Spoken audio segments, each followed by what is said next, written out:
Cette vidéo est sponsorisée par Surfshark VPN. Dans l'univers sombre et dystopique de Watchmen, je suis certain que de nombreux super-héros aimeraient avoir accès à Surfshark VPN. Pour faire simple, c'est un réseau virtuel privé sous forme de logiciel ou d'application qui vous permet de vous connecter à internet en toute sécurité, même sur un Wi-Fi public. Avec sa politique stricte concernant la non-journalisation, Surfshark protège vos données et n'en collecte quasiment pas, que ce soit votre adresse IP, vos historiques de navigation, vos bandes passantes et compagnie. Surfshark ne garde que le strict minimum. Votre identité est donc bien protégée, votre vie privée cachée, et vous êtes sûr de ne pas être suivi par des sociétés, des robots ou encore pire, des pirates en ligne. Rapide et facile à utiliser, sur autant d'appareils que vous le souhaitez avec un seul et même abonnement, Surfshark est réputé pour avoir un service client très efficace et disponible 7 jours sur 7 et 24 heures sur 24. Donc si vous souhaitez profiter de l'offre de 83% de réduction et de 3 mois supplémentaires gratuits à Surfshark VPN, je vous laisse entrer le code CAPTAINMAX dans le lien disponible dans la description. Et avec l'offre de garantie de remboursement, vous disposez de 30 jours pour l'essayer. Alors ne faites pas la même erreur que Rorschach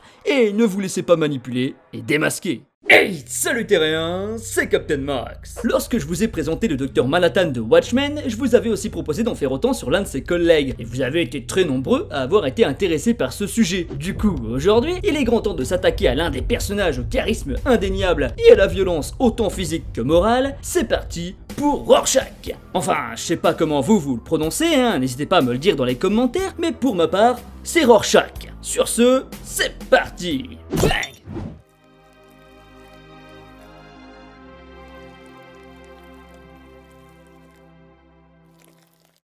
Petite précision avant de commencer la vidéo. Ici, je vais vous spoiler les séries Before Watchmen, Watchmen et Doomsday Clock. Donc si vous voulez découvrir ces comics par vous-même, je vous invite grandement à ne pas regarder cette vidéo, ou du moins de vous arrêter quand j'arriverai à la présentation des deux Rorschach. Petite piqûre de rappel pour ceux qui n'ont pas vu ma vidéo sur le Dr Manhattan, ou qui ont oublié quelques détails. En 1984, DC Comics rachète les personnages de son concurrent Charlton Comics, qui existait depuis 1944. À la même époque, Alan Moore est en train d'écrire Watchmen, et décide alors de se servir de ces derniers comme protagonistes. Cependant, DC lui refuse quand ils comprennent que ces derniers ont de fortes chances d'être inutilisables à la fin du récit. Le scénariste décide alors de s'inspirer de ces derniers pour créer les siens. Et si le Captain Atom a servi à créer le Dr Manhattan, si le comédien est une copie de Peacemaker, c'est la question qui inspirera fortement la création de Rorschach, apparu pour la première fois en juin 1967 dans le premier numéro de Blue Beetle. Pour faire court, The Question est en vérité Vic Sage, un journaliste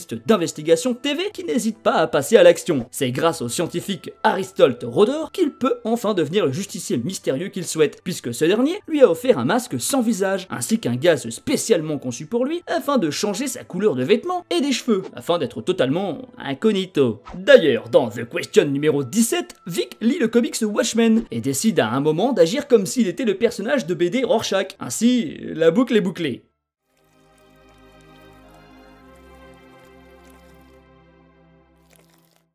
Le jeune Walter Kovacs grandit seul avec sa mère, une prostituée qui le maltraitait, aussi bien physiquement que psychologiquement. Et quand ce n'était pas elle qui lui faisait du mal, c'était ses clients. Son père était un certain Peter Joseph Kovacs, qui quitta sa mère 2 mois avant la naissance de leur enfant. Walter ne sait pas grand chose de lui, mis à part les quelques informations qu'il a réussi à soutirer à sa mère, comme par exemple le fait qu'il était un fervent défenseur du président Harry Truman, notamment puisqu'il a envoyé une bombe sur le Japon. Détestant sa mère et admirant un père hypothétique, il sera lui aussi fan de Truman, comme son papa l'aurait voulu. Petit, fragile, roux, d'un père inconnu et d'une mère prostituée, je vous laisse imaginer le traitement que les autres enfants lui réservent. Mais un jour, le jeune garçon de 10 ans, pris de colère, attrape la cigarette de l'un des tortionnaires et lui brûle l'œil avant de s'attaquer aux autres à coups de poing et de morsures. Suite à cet incident, une enquête est lancée et il est alors séparé de sa mère pour être placé dans un foyer pour enfants. C'est d'ailleurs là-bas qu'il se sentira le mieux. Mais à l'âge de 16 ans, il apprend l'assassinat de sa mère, ce qui lui fait terrible.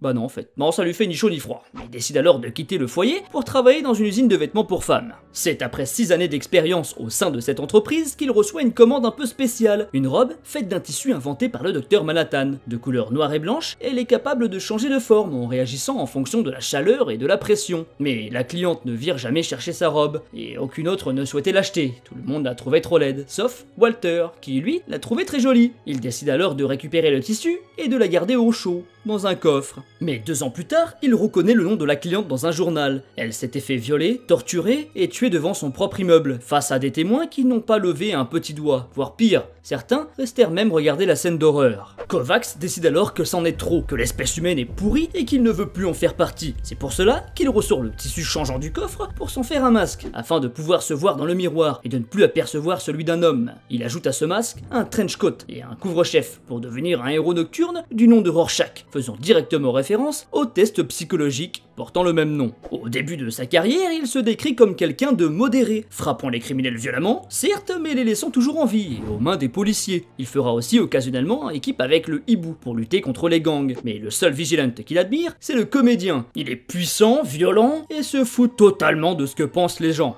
Alors qu'il suit une routine de Walter Kovacs le jour et de Justicier la nuit, tout changea en 1975. À la suite d'une enquête concernant une petite fille disparue, il découvre qu'un homme l'avait kidnappée et découpée afin de la donner à manger à ses 2 chiens. Sous le choc, il finit par plonger totalement dans la folie et décide de brûler vivant le coupable tout en restant observer la maison afin de l'imaginer souffrir. C'est depuis ce jour que le masque fait totalement partie de lui et qu'il décide de ne plus être Walter pour ne plus être que Rorschach, un sociopathe, justicier ultra-violent, aux idées à tendance fasciste, ne faisant plus jamais de compromis et détesté de tous. Aussi, il a un vrai problème avec les femmes, il ne leur fait pas confiance et est capable d'être très violent avec elles, surtout avec les prostituées qui lui rappellent sa mère. Cependant, à l'inverse, la plupart des enquêtes dans lesquelles il s'implique le plus concernent des victimes féminines. Mais en 1977, une loi interdit les justiciers non reconnus par l'État. C'est alors qu'ils stoppent quasiment tous leur carrière de justicier, sauf 3 d'entre eux. Les 2 premiers sont le comédien et le docteur Manhattan, qui travaillent officiellement pour l'État, et le dernier c'est bien entendu notre Rorschach, qui agit illégalement. Mais une nuit, le comédien est balancé par la fenêtre de son immeuble, et notre anti-héros enquête alors sur ce qu'il considère comme un complot ayant pour but de tuer tous les héros, qu'ils soient retraités ou non. Mais un soir, Rorschach est piégé et capturé par la police. C'est alors qu'il va faire la rencontre du docteur Malcolm Long, un psychiatre à qui il raconte tous ses secrets. Il sera ensuite libéré par le hibou et ensemble, ils découvrent que le coupable du meurtre du comédien n'est autre qu'Adrian Veidt, alias l'ancien super-héros du nom d'Ozymandias. 10 ans avant l'arrivée de la guerre froide, Adrian avait prédit qu'un conflit nucléaire causerait la fin du monde. C'est alors qu'il organisera un plan afin de rétablir la paix dans le monde et de stopper la folie humaine. Son objectif est alors d'invoquer un danger plus grand encore que la bombe nucléaire pour que les nations se liguent contre lui. Mais pour que la menace le soit vraiment, il doit cependant faire disparaître le docteur Manhattan, capable de réduire son plan à néant. Aussi, le comédien fut lui aussi tué, car il avait découvert ses plans.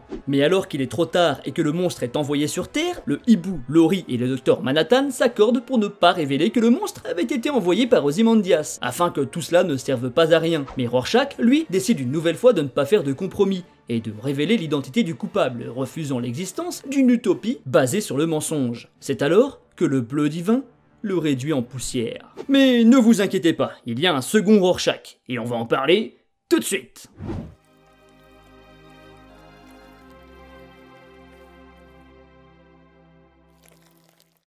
C'est dans Doomsday Clock, la suite de Watchmen, que l'on découvre un tout nouveau porteur du masque et du trench coat. De son vrai nom, Reginald Long, il est le fils du psychiatre Malcolm Long, celui qui avait étudié Walter Kovacs. Devenu fou comme beaucoup, après la mort de ses parents le soir de l'invasion du monstre, il sera enfermé dans un centre psychiatrique. Il y fera d'ailleurs la rencontre d'un autre patient, Byron Lewis, un ancien super-héros de l'équipe des Minutemen. Ce dernier lui enseignera toutes les techniques de combat de son ancienne équipe, et réussira même à lui récupérer les affaires de son père, suite à une de ses évasion. C'est alors que Reggie en apprend long sur un certain Walter, un patient qui aurait pu sauver la carrière de son père si ce dernier n'avait pas été tué. Réussissant à s'enfuir grâce à Byron, et s'imaginant que le vigilante Rorschach était un ami de son père, il décide alors d'enfiler le masque changeant et de devenir lui-même le nouveau Rorschach, afin de rendre justice à ses parents, en tuant le coupable de ce meurtre de masse. Après quelques péripéties, il fait enfin la rencontre d'Adrian Veidt, et est à la limite de le tuer quand ce dernier se joue de lui. Il lui fait d'abord croire qu'il regrette ses actes, avant de lui annoncer qu'il est atteint d'un cancer mortel. Mais plus tard, le docteur Manhattan lui explique que tout cela n'était que mensonge, et c'est après avoir frappé à 100 Adrian, et le Joker par la même occasion, que Reggie décide d'enlever le masque, et que Rorschach était à nouveau mort. C'est suite au conseil de Batman qu'il acceptera de reprendre son rôle, afin de créer un tout nouveau Rorschach, un héros qui ne cherche plus la vengeance, mais plutôt la justice, et qui arrête les criminels plutôt que de les tuer.